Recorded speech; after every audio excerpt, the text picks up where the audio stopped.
Meron nga pala kaming inaasa sa aking bike. Dahil nga pala gagawin namin ito silver yung chain ring. Subalit nga pala nagkaroon ng problema. Ano man panoorin nyo nga pala. Yung araw nga pala, sinundo na ako ni Papa Tampi. Lalakad na nga pala ako pa uwi. Dahil nga pala, medyo na si Papa Tampi. Dito nga pala, meron kaming dinaanan. Dahil nga pala, meron bago si Papa Tampi na fishnet. Ang huli nga pala siya ng moy niya. Pinapakain nga pala yun sa mga isda niya. Kaya naman sinuman ko nga pala siya. Dito nga pala, sumasandok na si Papa Tampi. Sana daw, madami daw siya makuha. Dito nga pala, medyo kakaunti. Dahil nga pala, bago pa lang ito. Kaya naman, umuwi na nga pala kami. Dito nga pala kami sa bahay. Dito nga pala, kinuha ko na yung paborito kong hydro. Tinatago ko nga pala ito sa loob. Baka daw mawala ito sa labas. Marami nga pala kumukuha nito. Ay nga pala, sabi ng iba. Nga pala lalabas na ako. Bigla nga pala ako napastardy. Tingin naman ako ng mga hydro nyo. Dahil nga pala sa akin na Jordan 11 na hydro. Dahil nga pala gusto ko sana ng pink. Para nga pala kaparehas ng aking bike. Kasi nga pala nahiya ako kung puro pink ako. Ito nga pala meron kaming ayusin sa bike. Nagulat nga pala ako dahil flat ito. Kaya naman babaklasin nga pala namin. Kasi nga pala madaming tools dito si Papa Tampi. Dahil nga pala collection niya yun. Kasi nga pala mahilig magbaklas si Papa Tampi. Siyempre nga pala hindi rin siya marunong magbalik. Ito nga pala ibabaklasin na ni Papa Tampi. Ito nga pala iba yung pambaklas dito. Ito nga pala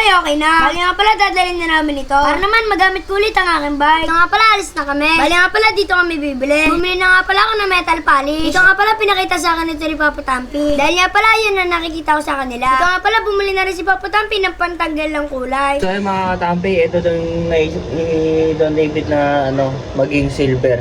Kaya lalagyan na natin ng paint removal, guys. Ayan, guys. Nalagyan na tayo pamunti-unti dito, guys.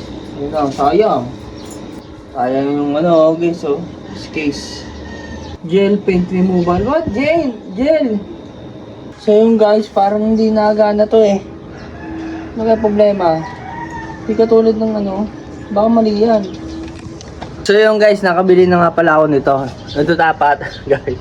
Hindi ko alam kung para saan to. Paki-comment naman sa baba. Ang tawag dito ay gel paint removal.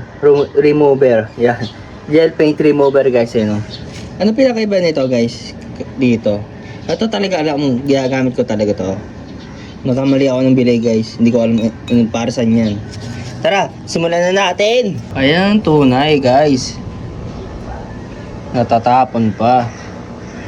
Ayan ang tunay.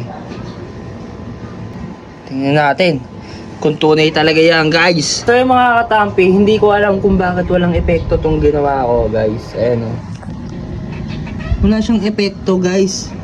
Nagpahid ako dito, guys, tingnan yung pinahid ko dito, yun, dito may epekto ganyan dapat nagbabalat palat, guys. Ganyan dapat ayan ganyan dapat, guys, ganyan dapat yan ayun bakit dito ayaw, guys? Bakit kaya? Comment daw below kayo, guys, para matapos na tong pinapagawa sa akin ni Don David. Walang epekto, guys. Walang epekto siya, guys, So yun, guys, comment kayo, guys, kung anong nangyari. Ginamit mo na yan? Ginamit ko na. Ito, walang epekto. Dito may epekto. Pintura. Ito, ba't walang epekto dito? Paint removal na yan. Ano na yan? Ba't dito wala? Ngayon, magtatanong tayo sa mga followers natin kung bakit walang epekto. Ano ba nangyari? Diba?